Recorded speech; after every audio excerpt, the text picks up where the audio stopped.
You see the truth behind the lies. You long to break free. Welcome, my digital friend.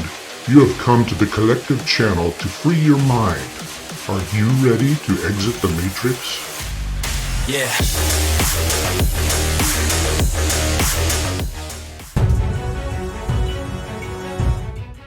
In this episode, we unravel mysteries of the Anunnaki with our very special guest, Bob with Exit the Matrix.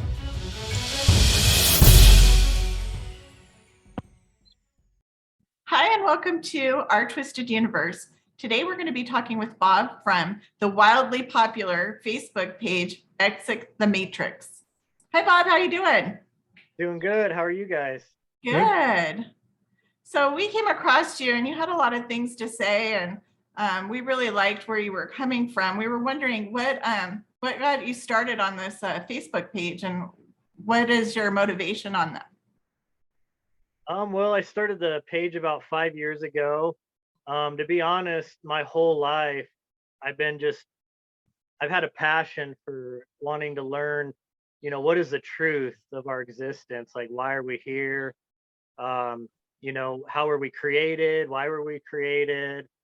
You know, things like that. Like, I was that kid in high school that, I kid you not, like in English class, I did my whole you know, um, school project on the Bermuda Triangle, you know, and like I'd say like 3/4 of the kids in my class were just like, "What is this guy talking about? We don't even know," So I mean, even at a young age, I was reading Nostradamus, Edgar Casey, the Bible, other esoteric texts, researching UFOs and aliens and just a wide variety of stuff. So, throughout my life, I've always had that passion for, interesting things like that, like outside the norm of what, typical society even pays attention to. And so I really got into research on the Anunnaki, and a lot of that, spun off of my research over the years, into the Bible and other books that were taken out of the Bible, like the Book of Enoch, other like the Book of Giants, Jasser, other books that were, omitted by the Council of Nicaea, from the, I guess what you call the final version of the Bible now. So, I didn't know just they it. had a Giants version. Oh I yeah, knew about Enoch, but I didn't know about oh yeah. There's many books, and then you can go into the Nag Hammadi scriptures, which those were written by the Essenes, which a lot of Christians don't believe, understand this, but a lot of the followers of Christ, his apostles, were Essenes, including John the Baptist, and they had a lot more esoteric outlook, on the Old Testament than the Pharisees and the Sadducees and a lot of the other religious sects at the time, and they were actually the outcasts. They were the rebels, and and they hid those texts in Egypt to protect them from being destroyed by, I guess, the organized religion at the time. And so, I know it upsets a lot of, my fellow, Christian brethren that they think that it's, sacrilegious to even bring up that stuff, and that, the Gnostic texts to them are, hearsay and wrong. But, it honestly, a lot of that gives you a lot deeper like outlook into that early Christian period, and what they thought about the creation and the powers, behind the scenes in our creation. So I feel like it's yes, the Bible, and there's a whole lot more. yes, yeah, so yeah, and so I started looking into the Sumerian tablets, which is amazing nowadays because it used to be that I know Zachariah Sitchin, he gets a lot of hits from both sides of the aisle, but he was doing his best in trying to translate these tablets and these ancient texts and stuff, and kind of like connect all the dots, between the Hebrew texts and the Sumerian tablets and other ancient texts and stuff, even the Egyptian mythologies and stuff. And But I mean, you can do your own research nowadays. You go to the ETCL with Oxford University, and they translate all of those tablets. I mean, not all of them, obviously. There's hundreds of thousands of tablets that have not been translated, but they've translated hundreds of those tablets, and you can get your own viewpoint out of those. It's a look into what our earliest ancestors, at least in this earth age, believed. So Hmm. That's fascinating. I want did he find like a something that was kind of um what am I trying to say? Connecting like through all the scriptures and all the ancient texts, did they find something that was kind of like a repetitive thing throughout all the cultures and religions? oh, there's many. I mean, the flood itself. I mean, pretty much every major religion or mythology or belief system in the world talks about this great flood that kind of reset the earth. It reset humanity. That's across the board. In the Bible, in the Sumerian tablets, you got the Atrahasis.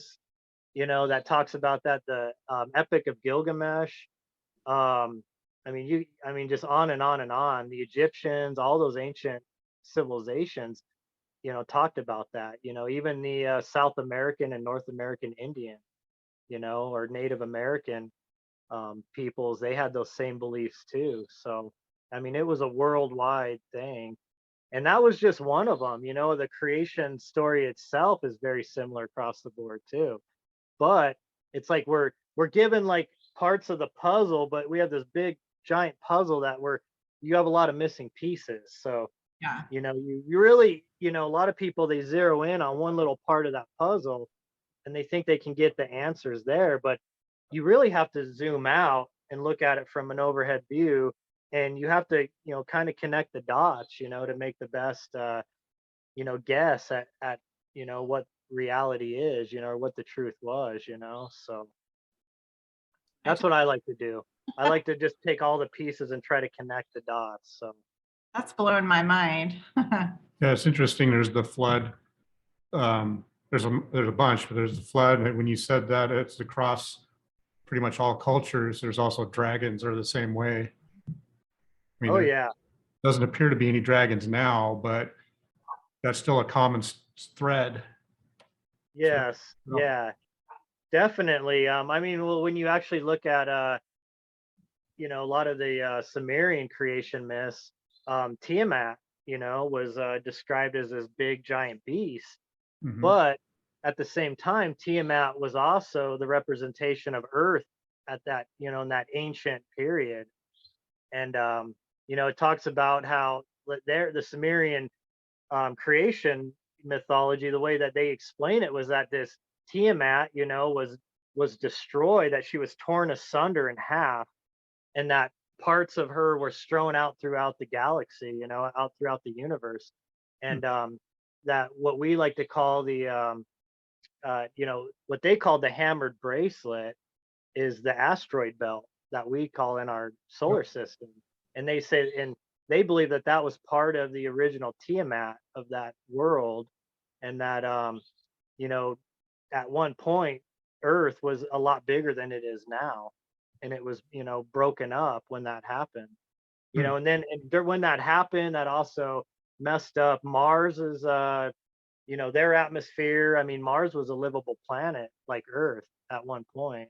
So it's Really looked really like interesting. they had it inhabited. Yeah. Did you see the recent picture with the doorway? No, but I know there's been a lot of anomalies found on Mars, so I would believe it. I mean, it's a square cut out of the side of a big rock, and it looks like a tunnel. It looks like something we would do. You're trying to dismiss it as just a rock slide, like it Yeah, broke away. yeah, Precise oh, cuts. Yeah, it's all oh, square. yeah, Looks like it goes back into the hillside, has like sloped sides and everything. It's like an entry. So you wow. what happened here affected Mars. It makes sense. Yeah, it was a galactic thing that happened.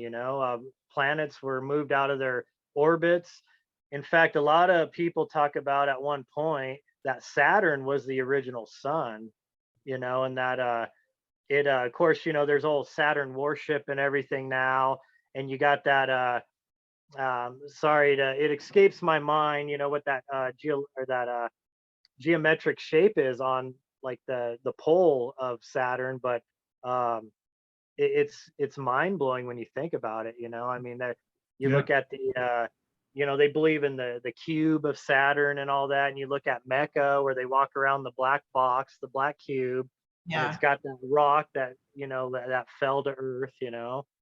That's the cornerstone of it, and I mean, ancient civilizations, they had a totally different viewpoint on um, our solar system than what we do now, but yet it was almost like they were looking at it before things changed too. So That's fascinating. I've never heard that before. Well, we talked a lot about ancient Samaria. Um, that kind of brings us to the Anunnaki. Who are they? so this is kind of, this might be a little like hard for some people to take, but we are them and they are us. Um, we have their DNA. We are a hybridized species that they hybridize. Now, one thing that I want to make clear is that even though they had a hand in the hybridization of of our current human species, um, they are not the creators of all. They're not what you would call God or the source. I like to call the creator of all because that kind of just puts that over all of those titles and everything. But they came here, and I don't know like how much it went against maybe like laws of the universe, but they came here and they manipulated living beings on this earth, and they changed the DNA. They genetically modified the DNA of the hominids that were here on the earth at the time. And what really gave humans this extra upgrade was the fact that they actually inserted some of their soul spirit essence into their original modified human beings. So you would call that Adam and Eve.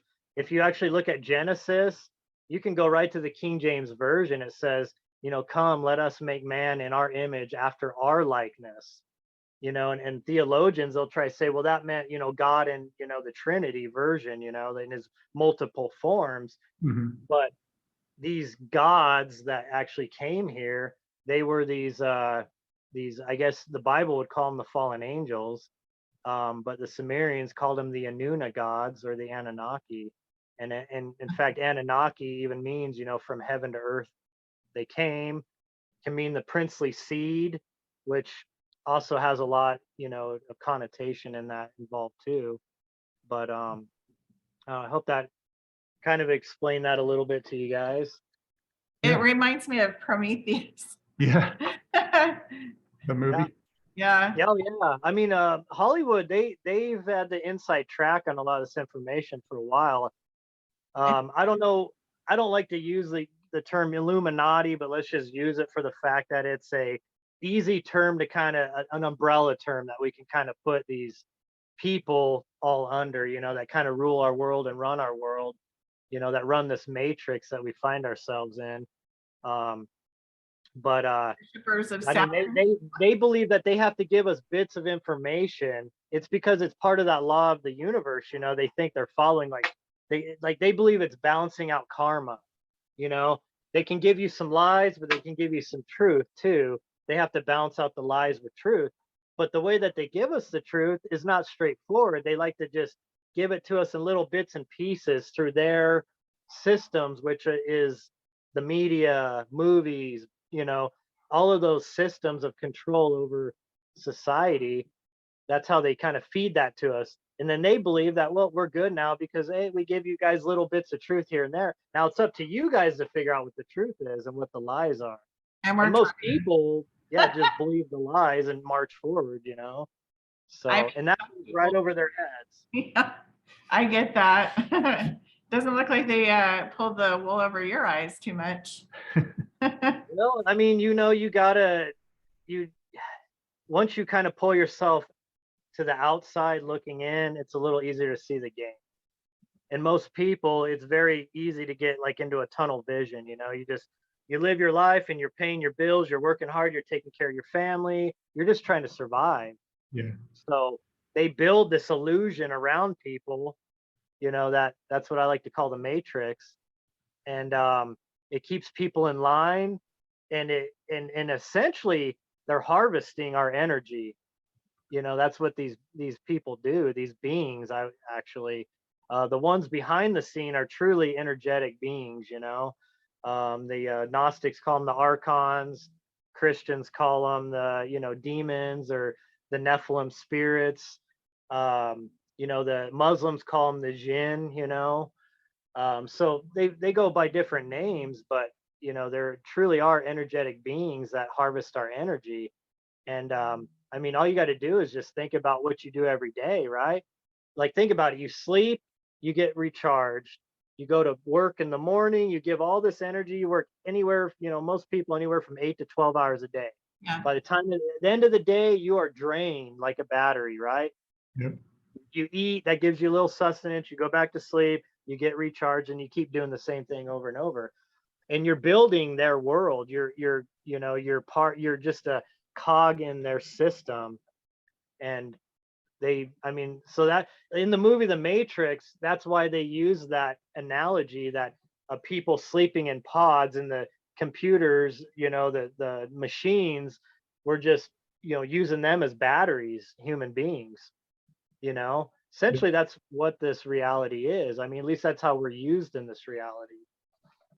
I heard recently, I don't know, it was one of the forums, that all the useless eaters, they don't know what to do with them. So they just want to give them drugs and put them plugged into the metaverse. Oh yeah. Oh yeah. I mean, we're looking at a future where depopulation is the reality. I mean, that's what Agenda 2030 is about. Agenda 21 was bringing in their system and building their internet of everything, was getting all of the players in place, the systems in place. But Agenda 2030 is the start of that depopulation, and that them basically replacing us with robotics and AI to manage the systems, to build the things they need to manage the world, so that they got their they'll have their huge plots of land, their houses on the hill, surrounded by guards, and they can sit up there and play around and do whatever they want. And they essentially are trying to turn us into serfs, like the Middle Ages. It's really what they're doing, but it's not like the way they used to do it. It's that they're trying to plug humanity into a technocratic, totalitarian system, that they can even try to go as far as trapping your soul in their system. So it's really diabolical. Yeah, I like to say that the nobles of the Middle Ages, when the Magna Carta came around, they didn't go away. They just rebranded themselves and stayed in power. Yeah. Well, they still controlled the land and the resources and the banking, the currency. In fact, all currency really is an exchange of energy. But what they do is they load it up on their end so that they suck most of the energy from you, and you hardly get anything back in return. Right. Some people, figured out ways to, to build big businesses and to do things that can give them some of that financial freedom. But essentially, they're still part of the system too. They're just like, maybe they have a little more freedom, than the regular person, because they're not tied down to finances as much and worrying about, where their next meal's coming from, how they're going to pay for their gas that's out of control, and all that. But they're still in the system. They're still pawns of the system regardless. Yeah. Well, what's funny is the ones running the system become part of the system. They're slaves to it as well, because they have to run it for it to sustain. And so it's kind of like when when you collect too much stuff, your stuff starts to own you rather than you owning your stuff. Their system is owning them. And they just happen to be responsible for keeping it running. Exactly. And a lot of, and there is a lot of truth to be said. You know, you always hear the old saying, like musicians and celebrities and politicians, all that, they sell their soul to join the club, right? Right. There's truth in that, because a lot of times what happens is you go into that system, and they'll set you up in circumstances that they're going to get blackmail on you. So Right. they own you because they can destroy your world, and that's how they control you. A perfect example from here in North Carolina. In fact, he was over my county, over my region of North Carolina, was Madison Cawthorn. He got destroyed by the Rhino Republicans, because the system Republicans, because he had actually come out and said publicly on a podcast that he was invited to these parties in Washington D.C. where there was hookers and drugs, and they wanted him to like share his wife with other men, other politicians on the left and the right, Democrats and Republicans. And boy, McCarthy, he came down hard on Madison for letting that little cat out the bag. But that's typical in Washington D.C. That's how they get that blackmail on them.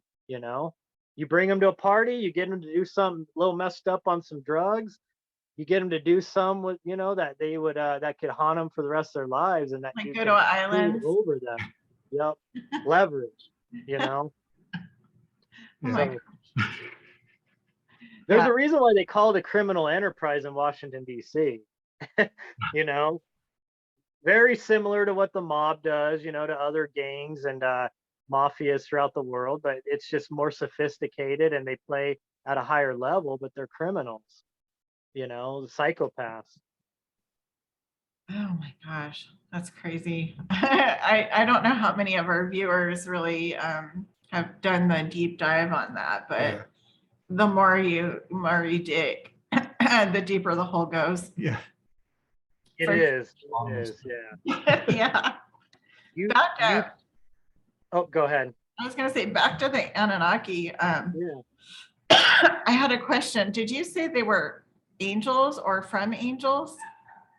Well, the Bible refers to them as angels, sometimes as gods. So here's a thing that's very controversial to say, but all of my research I've done and everything I've read leads me to believe that the God Yahweh in the Bible, the Old Testament God, is actually the two brothers Enki and Enlil, and it's basically it's the Hebrews essentially kind of merged those two God figures into one being.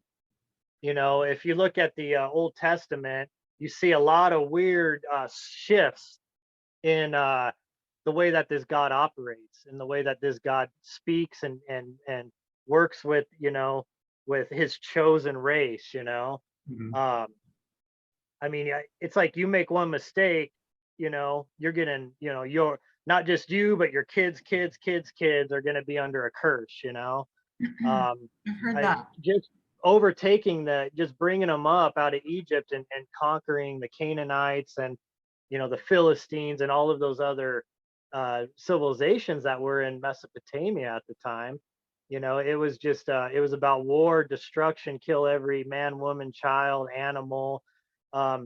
Here's the thing: the creator of all, the true, creator of all of us, this being is not going to be a being that's going to be involved with sending you to war, with getting you to conquer your enemies and all that. Think about it. Yeah. If every living being comes from this creator of all, then that would all make all of us, brothers and sisters and children of that being. Mhm. Why would you divide and war those, brothers and sisters against each other? It's very interesting. I mean, you look at the Sumerian version of Adam and Eve in the Garden of Eden, because they have the same story that's in the Bible, but there's a lot of different angles that you're looking at that same story. typically the way most people that research what I do, they have come to the understanding that Yahweh in the Bible is the God Enlil. He's the commander of Earth. He's his symbol is the eagle, and then his brother Enki, who's also known as Ea, which the Earth was actually named after Ea. You know, that's the Ea in Earth. He was the serpent in the Garden of Eden, and his family is always represented by the feathered serpent. That's always their connotation. All throughout all the civilizations on Earth, most civilizations actually fall under the standard of the eagle or the serpent, even to this day. So these two brothers have been at war with each other for a long time, ever since those beings, the Anunnaki, came to Earth, and they started, playing God with this world, and with the genetics of this world. And Key was actually the one that genetically modified human beings. Him and his sister Ninmah Ninhursag, they and his son, sorry, Thoth, Thoth, however you want to say his name. Ningazida was his Sumerian name. Those three were the ones that worked together on the creating of the human species, the hybridization of what they called Adamu and Tiamat, which was Adam and Eve in the Bible. Well, when Enlil walked into the garden and he seen what Enki had done, that he had created this hybridized race, and that they had the essence of the gods, which is them, and had their intelligence and everything. Enlil became enraged, and he kicked them out of the Garden of Eden. And that's where you get that fallen away in from the beginning in the Garden of Eden in the Bible, where it says that, that Eve was tempted by the serpent and all that. Because here's the thing, if you look at the ancient, there's a lot of ancient, carvings that Sumerians had, and there was always one of the main things they had was the tree of life, and there's a tree of knowledge. And you'll see that many times. And in fact, it's interesting, if you look at it, it's actually a representation of the human DNA double helix. And in fact, at one point, we actually had a triple helix, but they shortened that because they shortened our lives. But when that happened. Oh, it's interesting though, is that it always shows Enki. He's got the pine cone shape, like this device, and he's got the bag at his side, and he's inserting that pine cone into different parts of that tree of life, which is the DNA.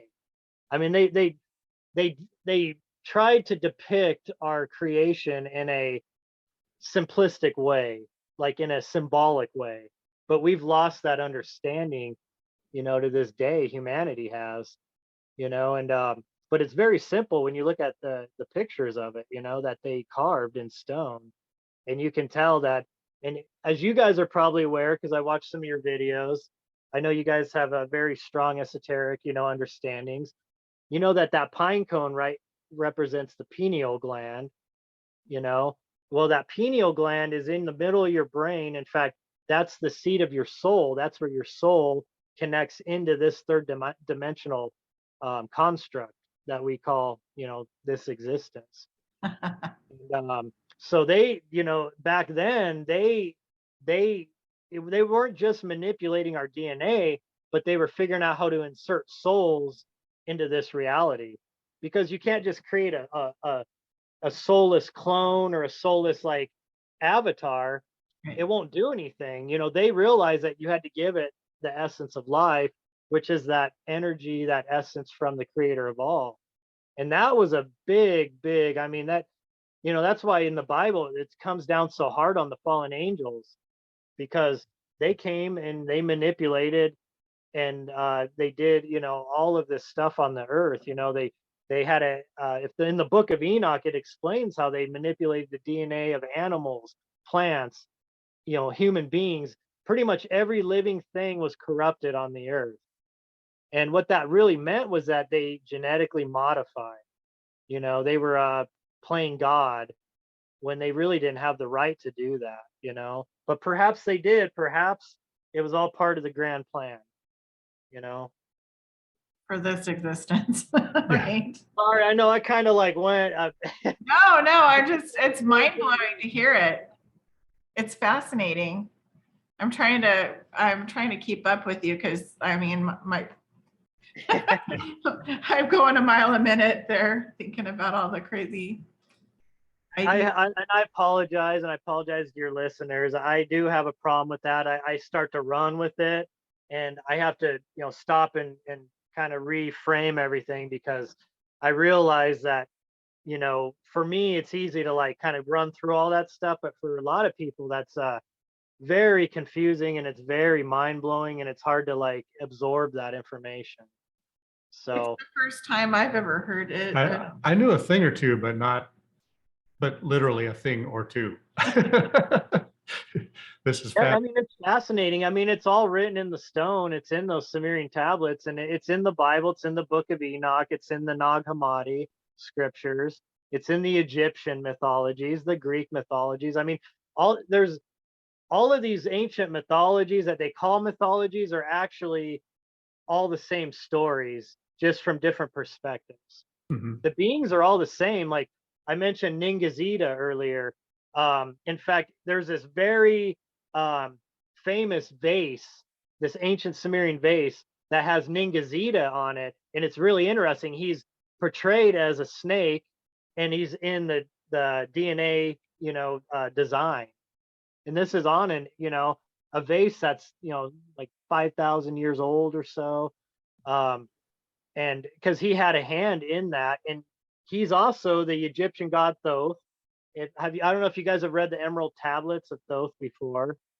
I have not, but I've heard them mentioned before. They sound fascinating. Well, there's a reason why. If you ever read the Emerald Tablets, it's they're controversial too, obviously, but the deep esoteric teaching that goes into it, you just know that it comes from somebody beyond just your regular human being, and he was also the Greek god Hermes.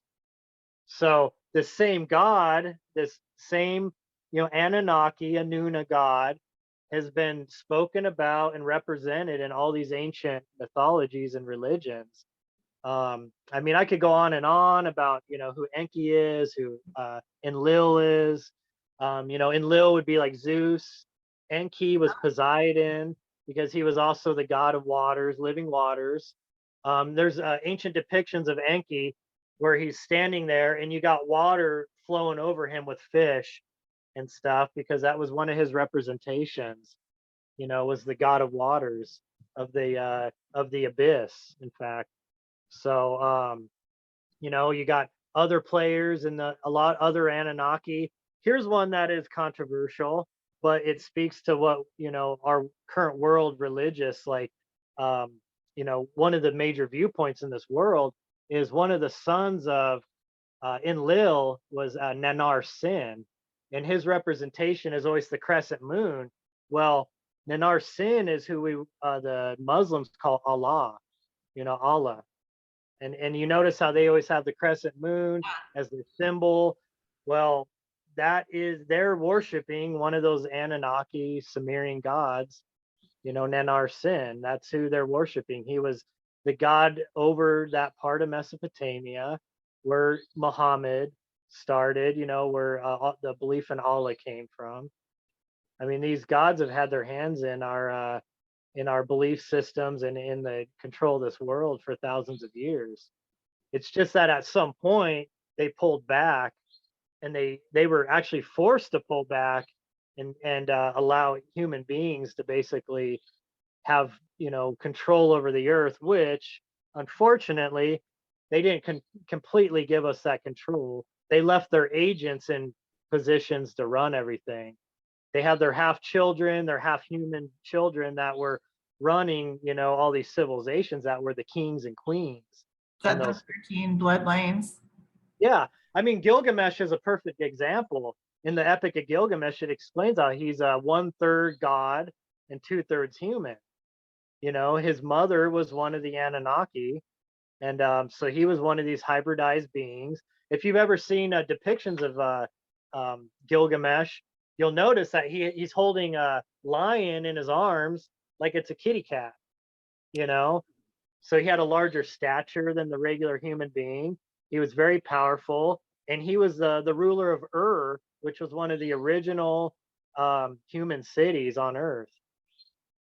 We were wondering if they looked like giants, or how big do you think they would be compared to a normal person? That's up for debate. Obviously, you have the Nephilim in the Bible, you know, the Nephilim in the Book of Enoch.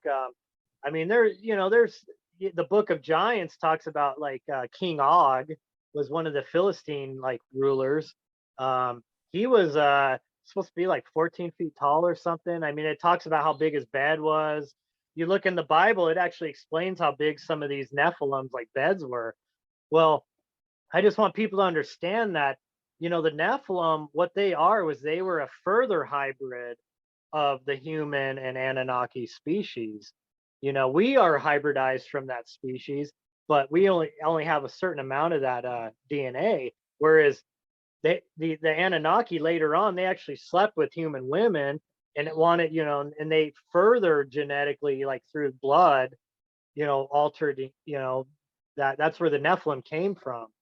They were those offspring that they were they were kind of like their children that were human, that were here on Earth, that they ensured would continue to rule this world, after they left physically.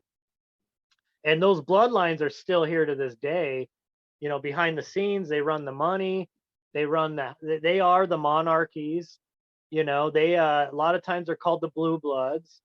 They typically, whereas human beings have more of an iron-based blood, they have more of a copper-based blood, and that's why they're called the blue bloods. They're slightly a little different from us. They have a little different, bloodline makeup than we do, and there's a reason why monarchies around the world have always interbred. I mean, people don't understand this. Most of the royal bloodlines are inbreds. They breed within their own family structure. And what they're doing is they're trying to protect that Anunnaki bloodline that's been carried over from the beginning of time. I mean, the Bible talks about multiple bloodlines on the earth, and I mean, it's the same thing to this day. It's the same, beings, they look like us and we look like them, because just like going all the way back to the Bible, Genesis, let us make man in our image after our likeness.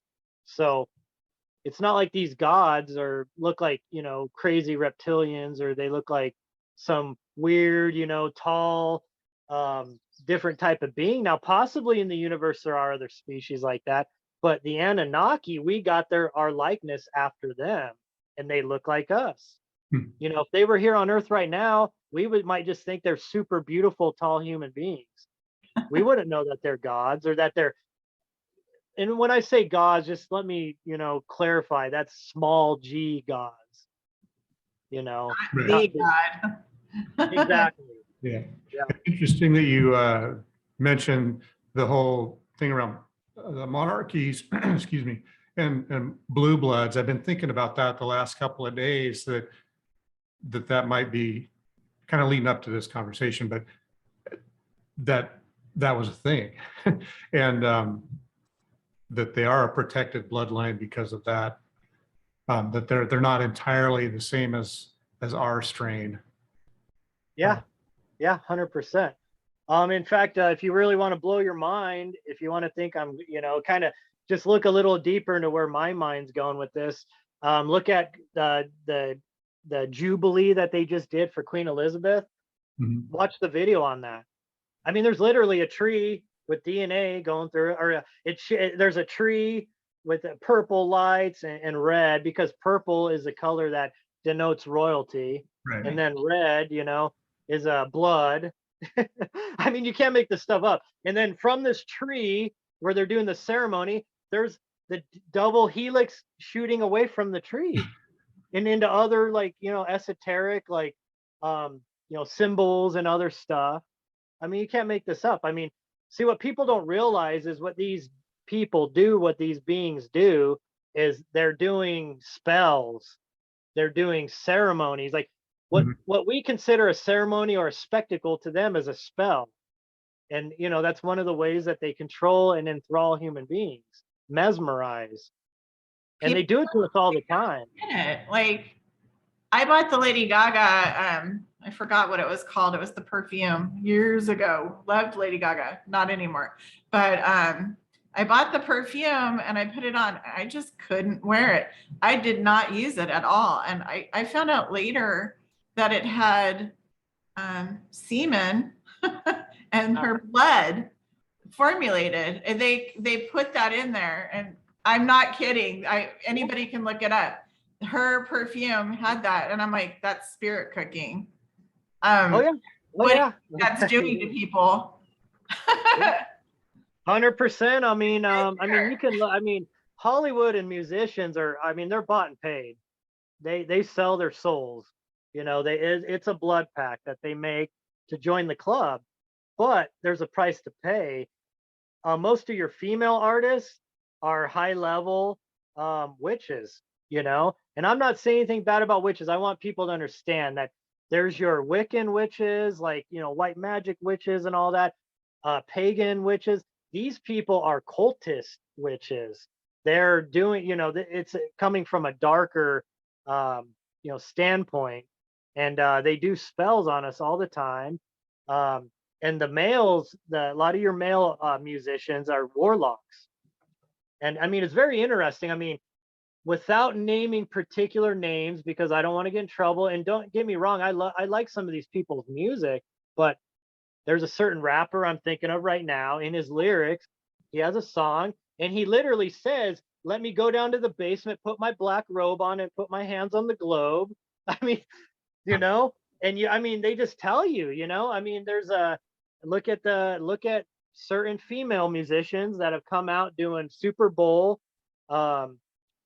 Super Bowl mid show, Super Bowl shows. Yeah. And one particular comes out riding the beast, supposed to be representative of the beast system in Revelation of the Bible.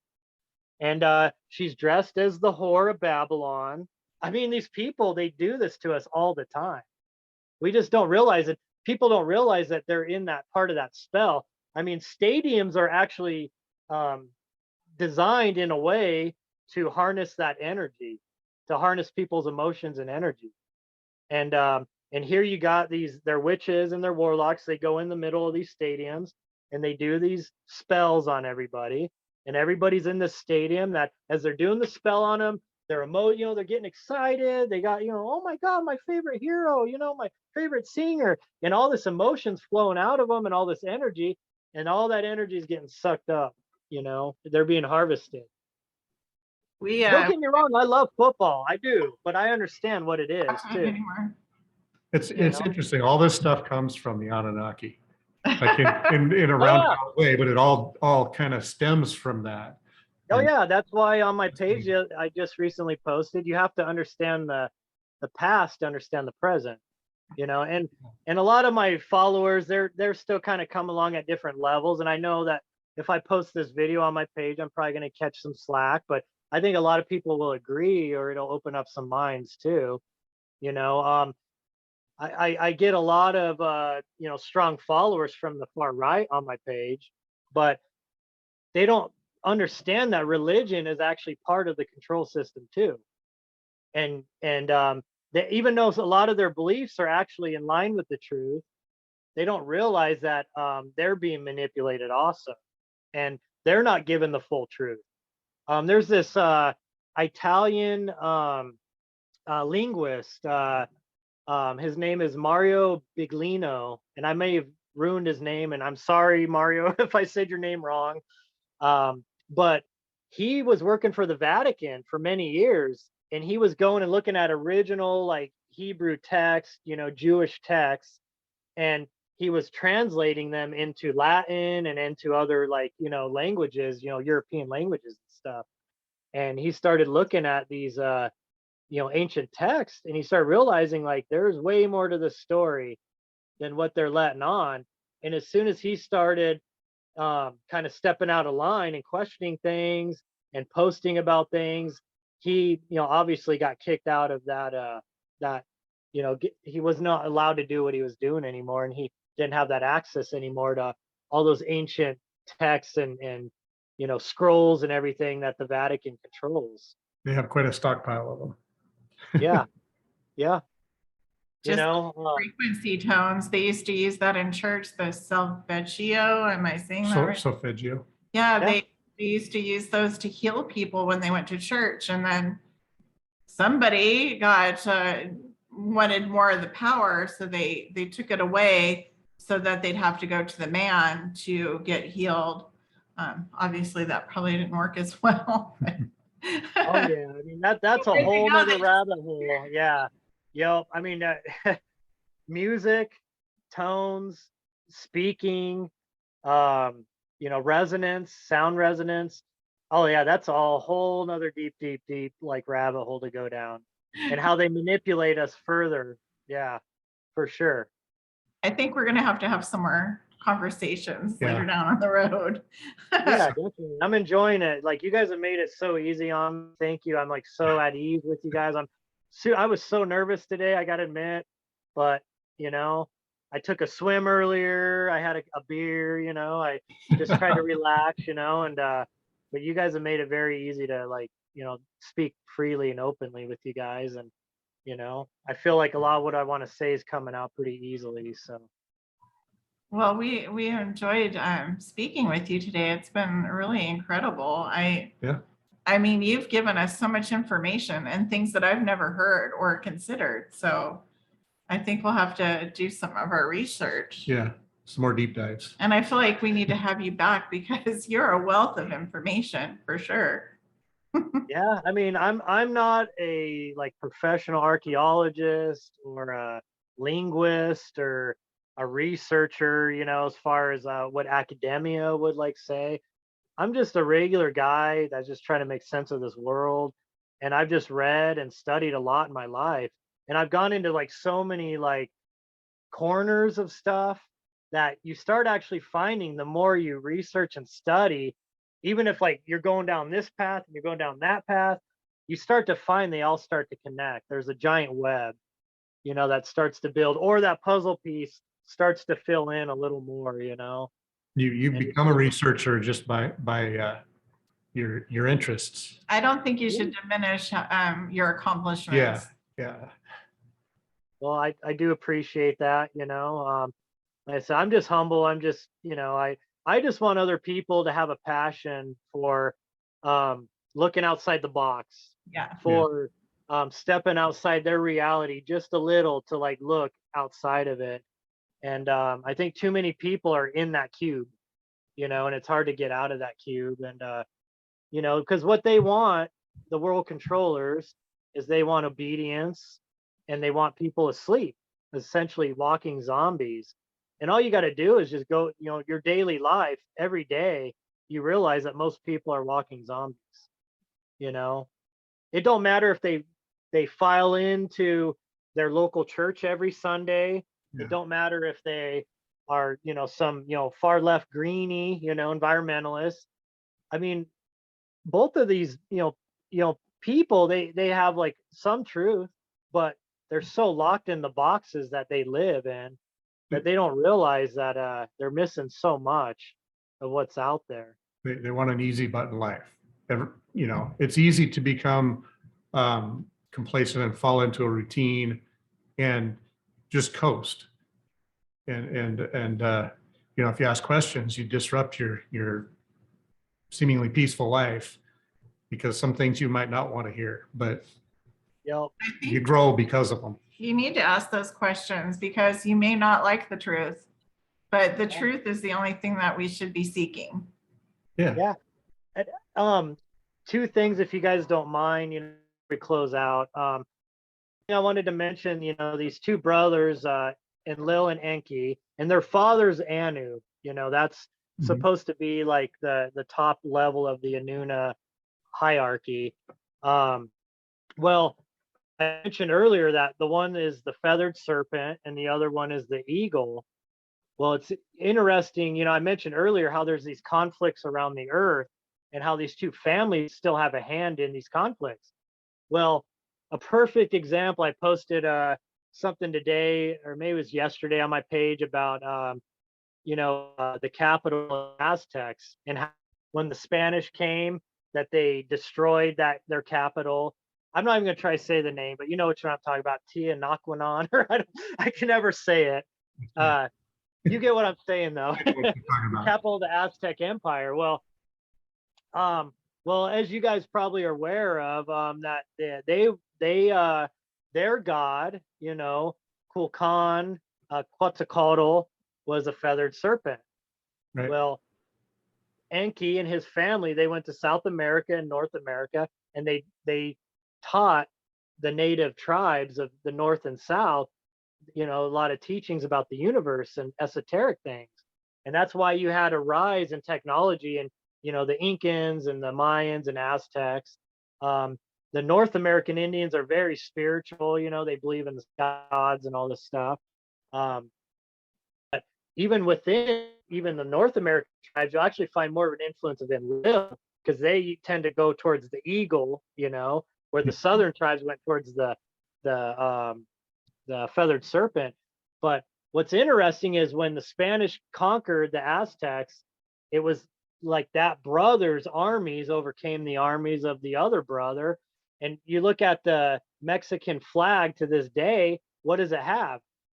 There's an eagle clutching a serpent in its talons, like it conquered the serpent. Right. And then you look at what's going on right now on the earth with a lot of conflicts.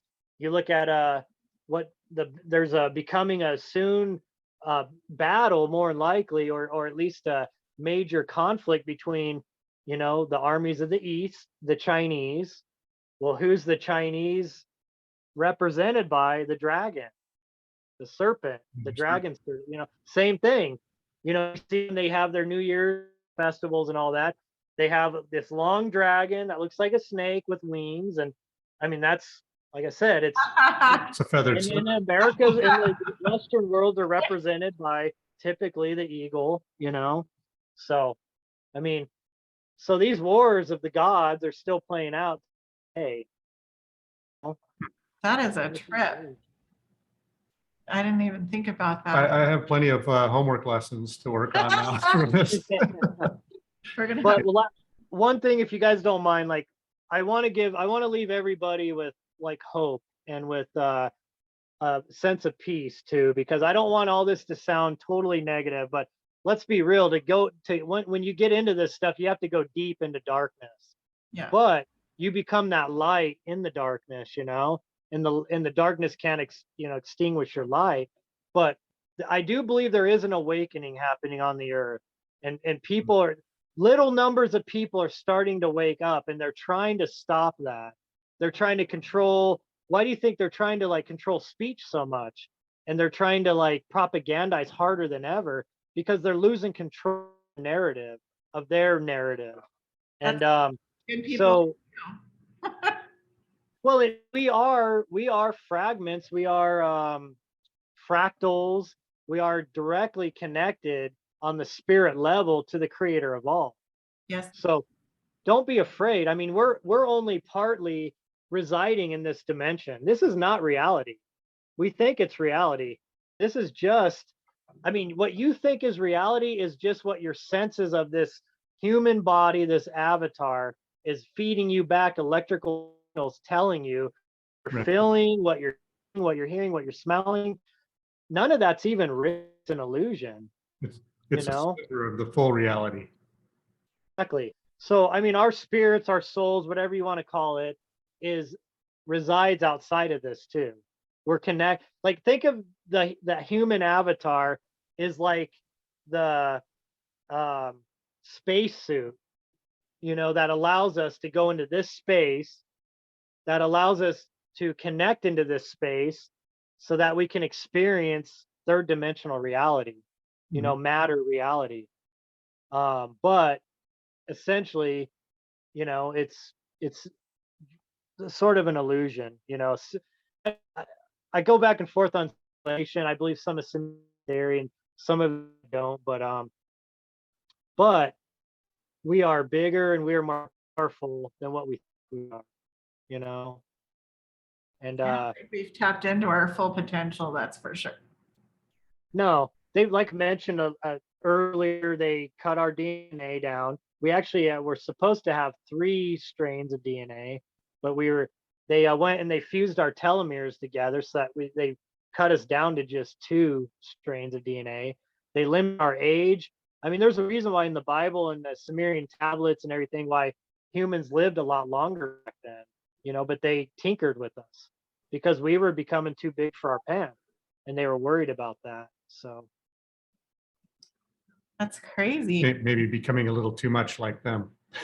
oh, Or they were the Tower of Babel. We'll talk about the Tower of Babel another day because it's not what everybody thinks it was, you know, completely. What was your most favorite fascinating thing about the Anunnaki? Like the standout, incredible information?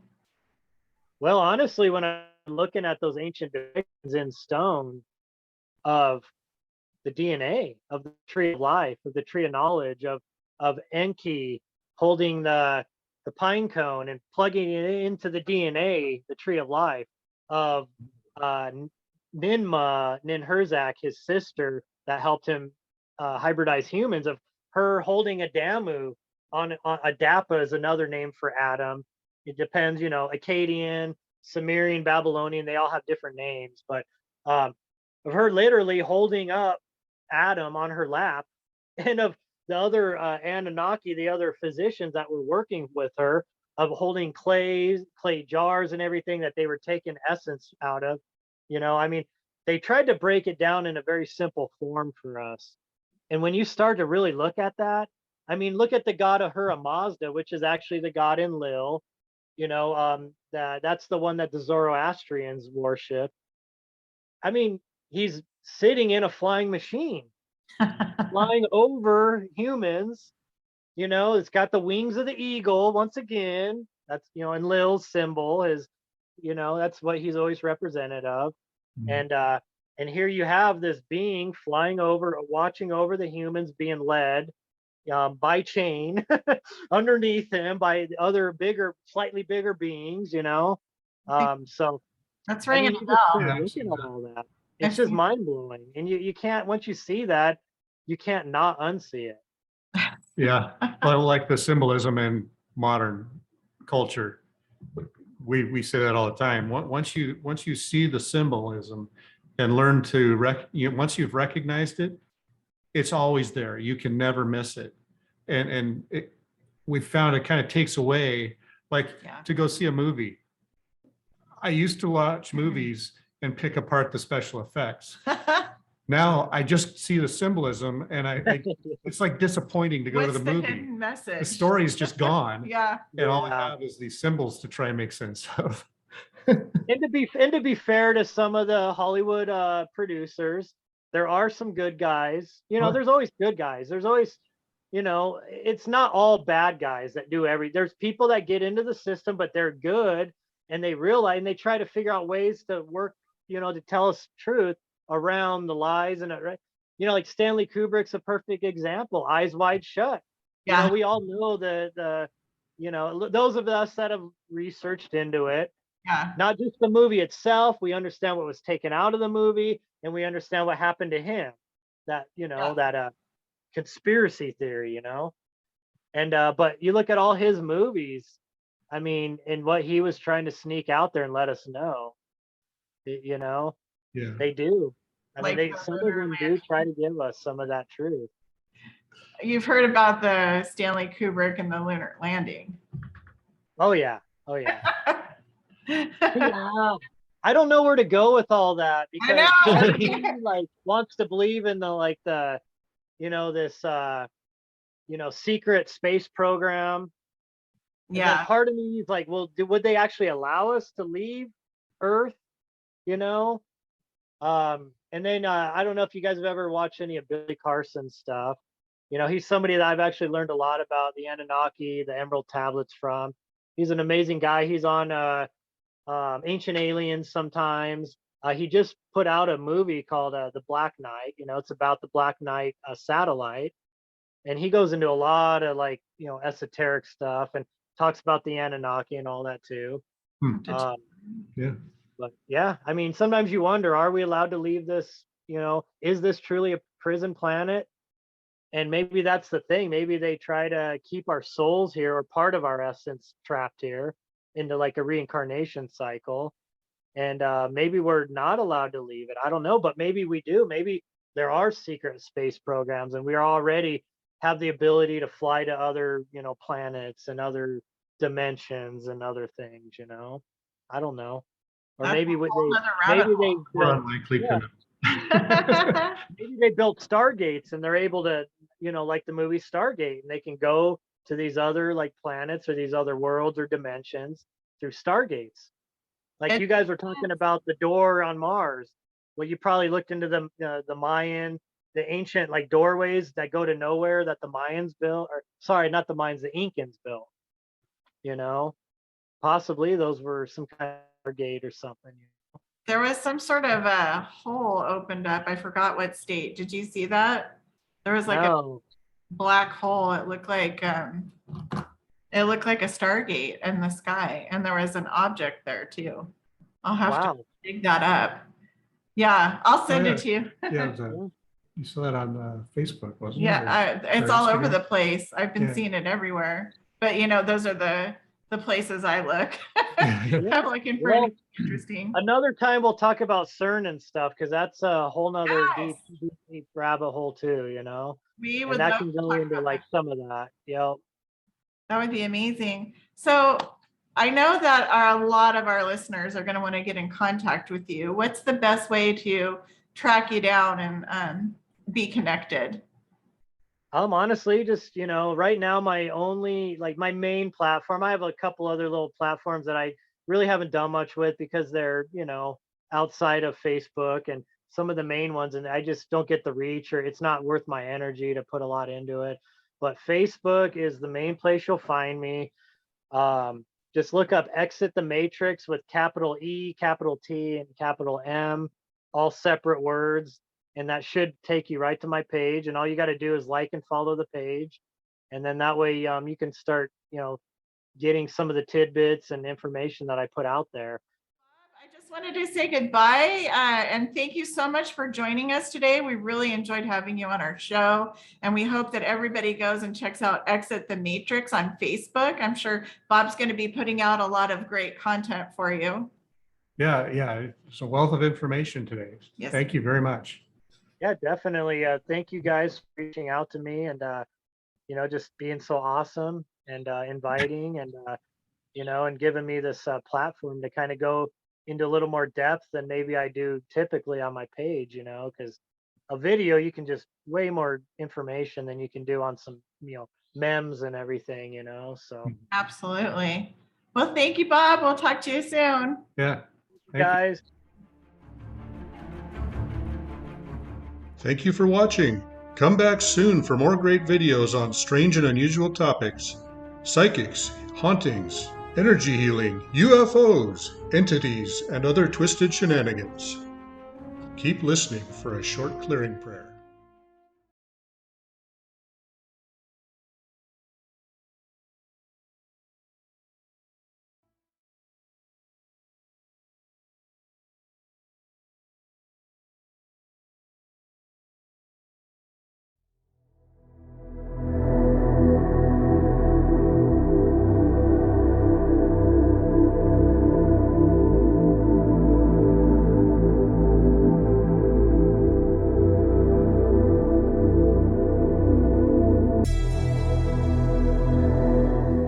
We welcome all higher dimensional beings, archangels, and spirit guides in love and light. We speak to you from our heart to the Creator being. We are shrouded in light and love and are protected. We release any attachments or agreements that are not in our highest good and greatest good. We ask you to go in peace. The Creator welcomes you. You are healed and forgiven, lifted and enlightened. You are healed and forgiven, lifted and enlightened. You are surrounded with the Creator's light and love, safe to leave and ascend to your highest good. We ask the divine beings to help you move into your perfect place. Go in peace and love.